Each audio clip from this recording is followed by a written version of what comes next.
오늘 제사 연부중생 업감품이라 이렇게 제목을 했습니다. 무슨 말인가 하니 우리가 사는 곳을 연부제라고 그러고 혹은 남성부주 또는 남녀부제 뭐 이런 그 여러 가지 표현을 씁니다. 그런데 그 반대로 또 북쪽에는 북구로주라고 해가지고 상당히 우리가 사는 이 세상보다는 훨씬 그 모든 게 청정하고 풍요롭고 조건이 좋은 사람 살기의 조건이 아주 좋은 그런 북구로주 또는 북월단을 뭐 이렇게 하는 세계가 또 있다고 불교선하고 또 서구야니주 동불바제 뭐 이렇게 동서남북으로 해서 그 많은 세계들이 있는데 그 중에서 이제 우리가 사는 곳은 연부제 또는 남연부제 이렇게 이야기를 합니다. 그래서 조건이 다르다 보니까 업을 짓는 것도 각각 다르겠죠.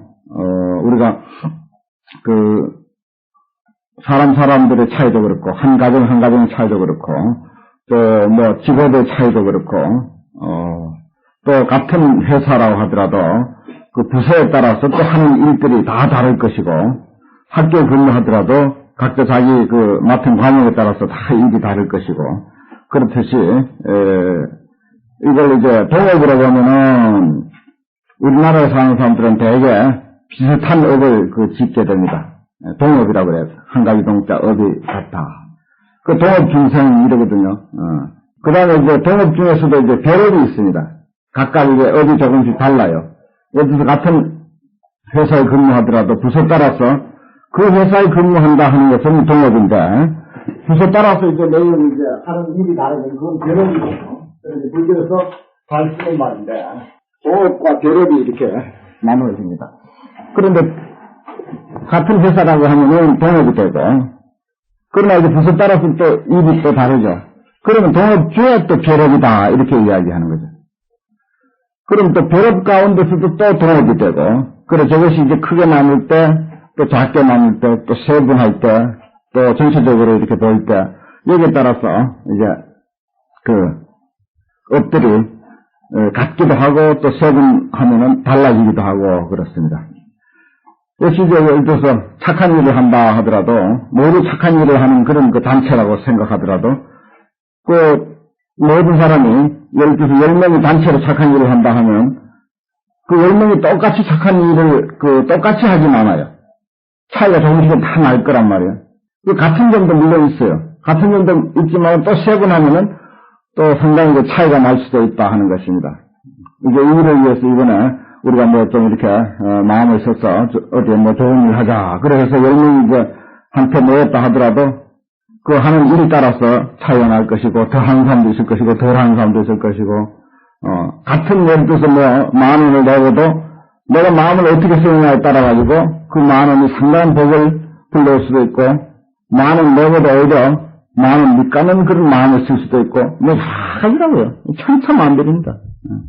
그렇기 때문에 동업 중에 별업이 있고 별업 중에 또 동업이 있고 한 가정이라 하더라도 한 가족은 항상 같은 업을 질 것 같지만 천만에 한 가정이라고 하는 것은 같지만은 그 안에 또 개개인으로 참 또 달리 나눠지고 같은 업을 엄밀히 말하자면 같은 업을 짓는 사람이 세상에 한 사람도 없어요. 똑같은 생활을 한다 하더라도 마음 씀씀이가 같을 수가 없으니까. 그러니까 아주 동업 속의 별업이 그렇게 아주 세분이 나눠집니다. 그리고 우리가 연부제에 사는 중생들은 대개 대체적으로 이러이러한 업을 짓는다 하지만은 그게 똑같을 수가 없죠. 없는데 대개 이제 여기서 업이라고 하는 부정적인 업, 물론 선업도 있습니다만 부정적인 업들을 여기서 이야기를 하고 왜 부정적인 업들을 여기 지장경에서 자꾸 이야기를 하느냐. 서두에 지장경을 이야기하는 경문에도 있었지만 내가 자주 거론을 하는 강강중생들을 아주 고집세고 말 안 듣고 업장이 두껍고 이런 사람들을 제도하기 위한 방편의 교섭이다. 그랬어요. 그건 또 다른 말로 하면 이 지장경을 이야기하는 동안 처음부터 끝까지 사실은 뭐 크게 좋은 이야기들이 아니죠. 왜냐하면 우리가 하루 산다, 일생을 산다 그러면은 거기에 부정적인 면도 얼마든지 있고 또 긍정적인 면도 있고 행복한 면도 있고 기억하기 싫은 불행한 면도 있고 그런데 그런 기억하기 싫고 말하기 싫고 다시 떠올리기 싫은 그런 부정적인 면들, 이걸 사실 이야기하고 싶지 않거든요. 그런데 이 지상경은 어쩌면 이제 그런 면만을 주로 이야기하는 거야. 긍정적인 면, 이런 것을 이야기하는 게 아니고, 인간이 살아가면서 부정적인 면들을 자꾸 들춰가지고 이야기를 하는데, 이 연부제 중생들, 특히 말세 중생들은 그런 그 성격이라든지 하는 그 지시라든지 이런 것들이 보통 소리 해가지고는 잘 안 됩니다. 그러니까 좀, 심한 소리를 해야 듣는다. 그래도 심한 소리 해도 들을까 말까 하다. 이게 시정 일관된 그런 지장경의 어떤 흐름입니다. 좋은 소리 하는 게 없어요, 보면. 거의 아주 심한 소리로 표현되어 있어요. 예를 들어서 말을 되게 안 듣는 아이들 있잖아요. 공부 안 하고 내 밖으로 싸돌아다닌다 이거예요. 그럼 부모들이 화가 나면 무슨 소리를 하냐. 한 번만 더 나가면 말이지. 발목을 떼어버린다. 이런 소리 하거든요. 흔히 하지 않습니까?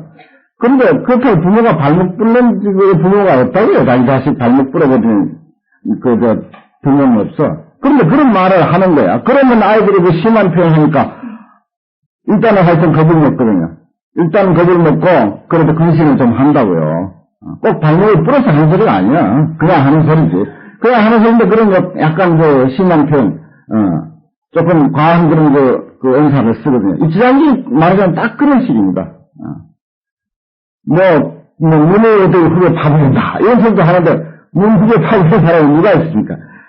근데 이제 그런 말을 하거든요. 그래서 그런 말을 해서 경고를 주는 게, 그게 말하면 방편 아니겠습니까? 그게 방편이라고요.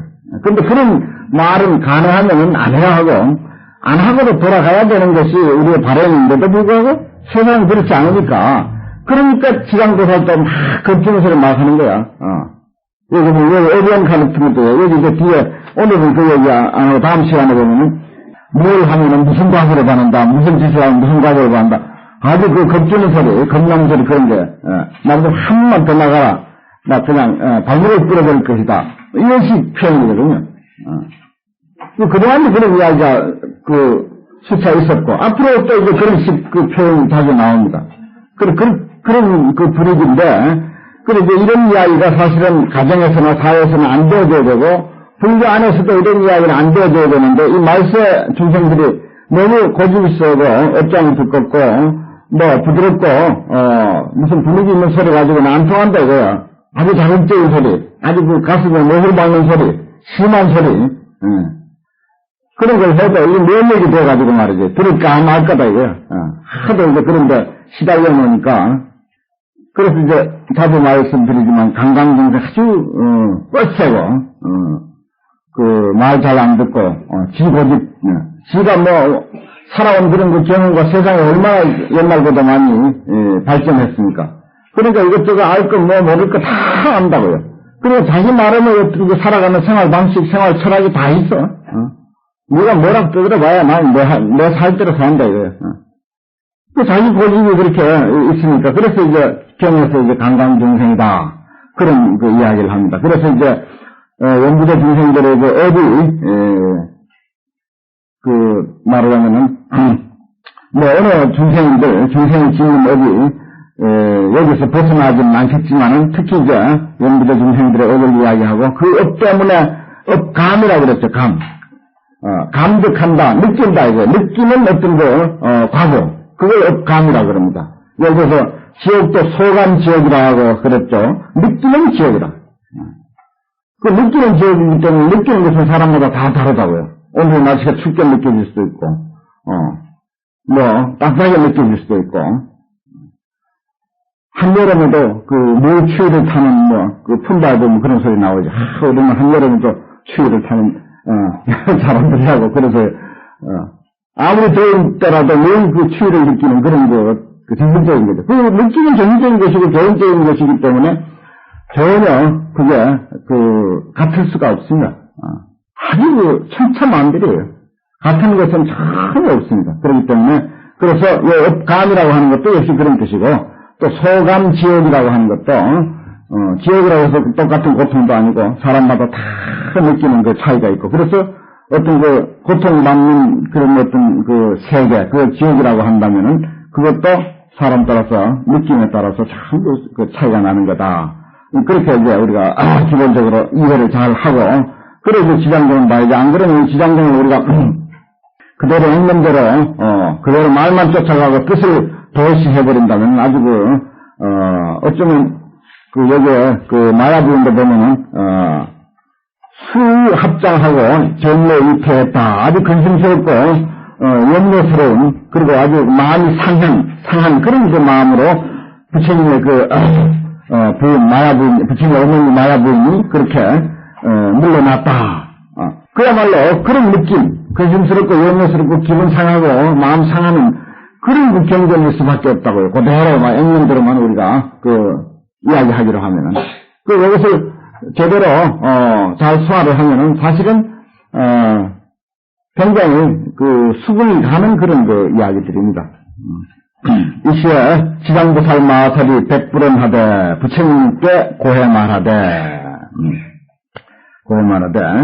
세종시여 아성 불열의 유실력고로 부처님이나 열애나 같은 말인데 여기서 이제 부처님을 좀 더 분명히 하기 위해서 불열애 이렇게 말을 하고 있습니다. 부처님 열애의 유실력을 받던 까닭에 그러니까 지장보살이 세종의 유실력을 받아가지고서 어떻게 했느냐 하니 병 두루했다. 어디에? 백천만억 세계에 두루하도록 아차도 이런 말이죠.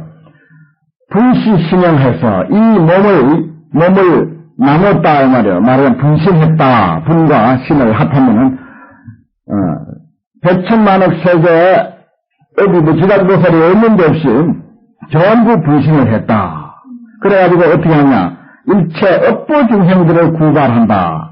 구는 구제한다. 발은 물에 빠져있는 사람 건져낸다 이 뜻입니다.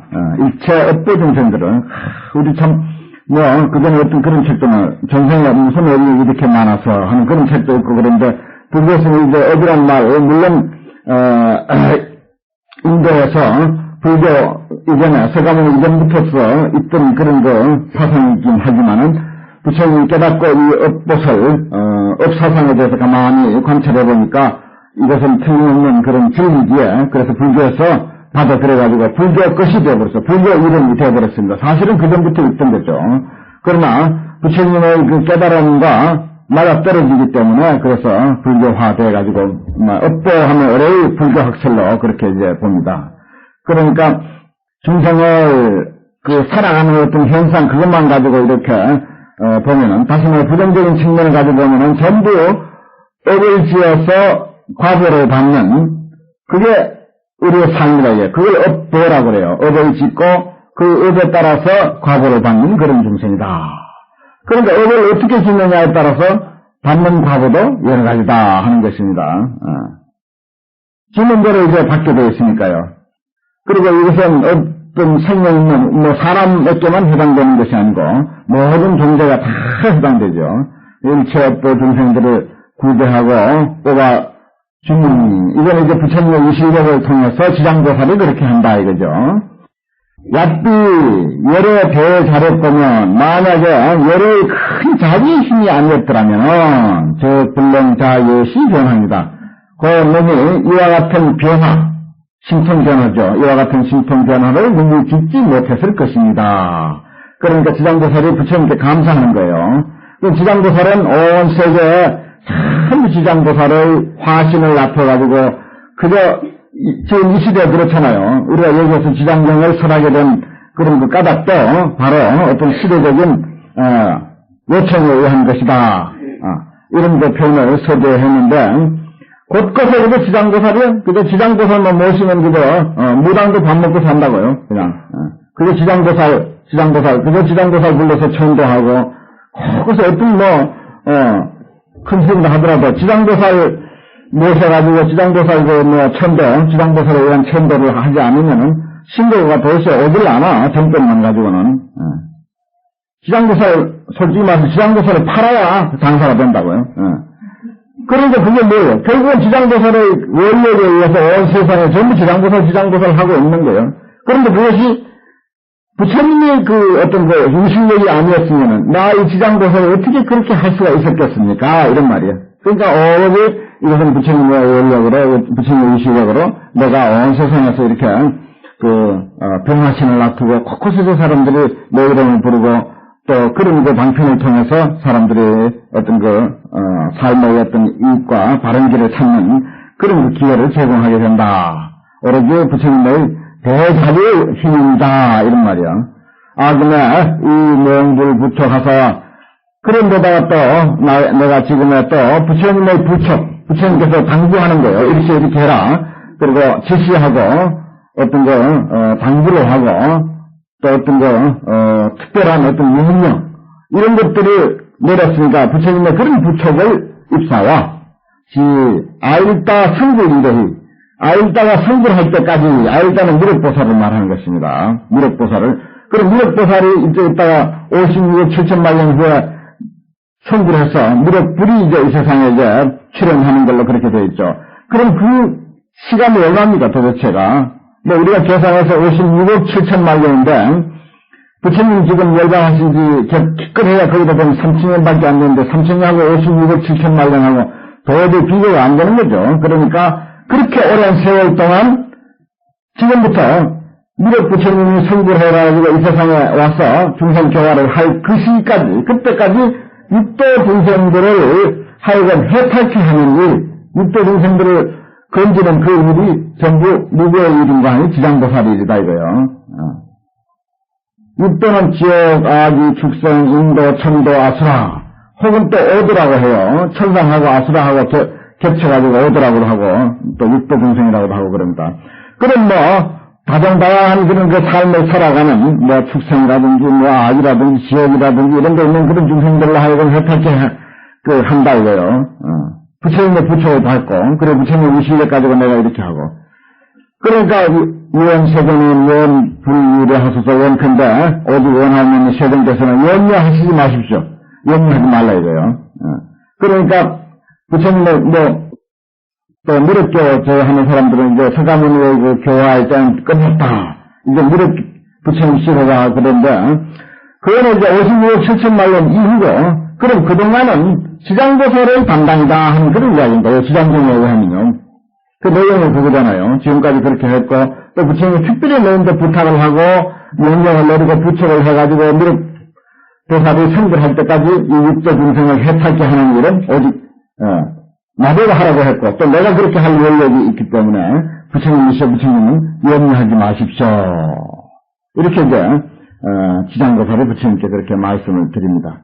그러니까, 사실은, 지장경에 의하면, 우리가 지장보살의, 이거는 우리가 원력, 늘 이제 말씀드리지만, 이 중심되는 사상이요, 지장경에는 지장보살의 원력입니다.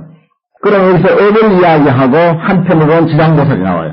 그 인간의 입장은 업을 말하고, 그러면 그 인간의 그 업에 의한 과보를 극복하고, 그로부터 해탈하는 그 길을 제시하는데, 그것은 꼭 지장보살이 등장하는데, 두 가지 입장으로 우리가 나눠서 생각하면 됩니다. 그런데 지장보살은 결국은 무엇이냐? 원력의 상징이다 이거예요. 지장보살이 그야말로 평화 있고 법당 모시는 그렇게 생긴 지장보살이 나와가지고 무슨 지옥문도 열어주고 저기 행무소 철장문도 열어주는 게 아니고 내 자신의 어떤 그 지장보살과 같은 그런 강한 그런 원력. 그런데 원력이 있을 때 내 자신 내부로부터 마음으로부터 지장보살이 나를 나타나는 거죠. 그래서 결국은 내가 업에 의해서 이런저런 고통을 받을 모든 그 고통이 결국은 고통이 아니고 그로부터 벗어나고 해탈한다 이겁니다. 그러니까 중생의 업 때문에 고통을 받는 그런 어렵고 아픈 그런 그 쓰라림의 삶에서 지장보살의 원력이 구제해준다 이렇게 돼 있잖아요. 그 지장보살이 그 사람들을 구제한다. 그럼 지장보살은 뭐냐? 원력이다 이거예요. 그럼 내가 그 원력을 가지고 힘차게 살아나갈 때 업에 의해서 받을 그런 고통을 충분히 극복하고 얼마든지 헤어난다 하는 그런 이야기입니다. 그렇게 이해해야 돼요. 그럼 늘 중생의 업이 있고 그 다음 지장보살이 있고 항상 그래 되어 있습니다. 쭉 이렇게 대기돼가지고서 그 지장보살은 결국은 저 앞에서도 지장보살은 이제 전생에 무엇했다 하는 이야기가 나오죠. 그리고 누구였었는데 그때 자기 어머니를 이렇게 고통해서 건지기 위해서 이리 하는 원력을 세웠다. 여기 또 나와요. 또 두 번 또 나오는데, 저 앞에 두 번 나왔고, 여기 또 두 번 또 나오는데, 역시 또 그것도 왜 그렇게 사이사이에 그 지장보살의 원력 세운 이야기가 나오냐. 바로 지장보살은 원력이에요. 서열의 상징입니다. 원력이 강한 사람은 바로 지장보살이에요. 그럼 그런 원력이 강한 사람은 어떤 어려움도 다 극복한다 하는 것입니다. 어려운 문제가 안 돼요. 업이 문제가 되질 않습니다. 원력보다 더 강한 업은 없습니다. 그 업에 지는 것은요, 원력이 약해서 그래요. 업에 지는 것은 자기 원력이 약해서 그래요. 그 원력만 강하면요, 얼마든지 업을 극복하고 업이 문제가 되지 않는다 하는 것입니다. 그런 그 원칙, 그런 기본 원칙이 내 마음속에 딱 자리 잡고 있어야 지장경을 공부하고 지장보살을 불러도 영혼이 있지, 안 그러면 영혼 없어요. 지장보살을 불러가지고 그야말로 어떤 그 영혼을 보려면은, 가피력을 입으려면은 원력으로서 내 업을 이긴다 하는 그 마음이 일단 내 그 생각 속에, 내 마음 속에 확립이 되어져야 돼요. 그게 확립이 되어 있지 않으면 아유 이거 불러도 되겠나 안 되겠나, 미심쩍어 가지고는 안 되는 거죠. 여기 이제 육도 중생들을 다 해탈케 하니까 부처님께서는 염려하지 마십시오 그랬어요. 그러니까 부처님 찾기보다 지장보살 찾고, 결국 부처님 믿는다는 게 지장보살의 원력, 이 시대에는 그런 그 강한 원력이 있어야 이 험한 세파를 해치고 살아갈 수 있다, 뭐 이렇게 해석할 수도 있겠네요.